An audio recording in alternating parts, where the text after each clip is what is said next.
अस्सलामुअलैकुम दोस्तों, मैं हूं समीर खान और आप देख रहे हैं हेल्थ केयर समीर के साथ। आज फिर एक नई वीडियो में आपके साथ। आज की इस वीडियो से आपकी हेल्थ और अच्छी हो जाएगी।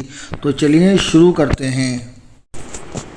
अस्सलामुअलैकुम दोस्तों, आज की वीडियो में मैं आपको बताऊंगा पपीते की तासीर क्या है। दोस्तों, पपीते की तासीर भी सर्द होती है। ये दिल और मैदे की सूजिश,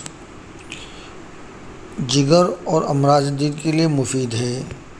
जिनको दामई कब्ज़ हो, यानी हमेशा कब्ज़ रहता हो, और हर रोज़ इस्तेमाल करें। कम मीठा होने की वजह से शुगर वाले भी इस्तेमाल कर सकते हैं। ख्याल रहें, सर्द मिजाज वालों के लिए नुकसानदेह हैं।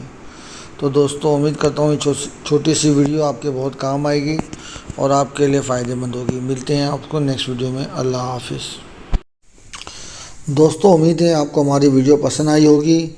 ऐसी मालूमाती वीडियो के लिए हमारे चैनल को लाइक करें, हमारे चैनल को सब्सक्राइब करें और दोस्तों को शेयर करें। मिलते हैं नेक्स्ट वीडियो में। अल्लाह हाफिज़।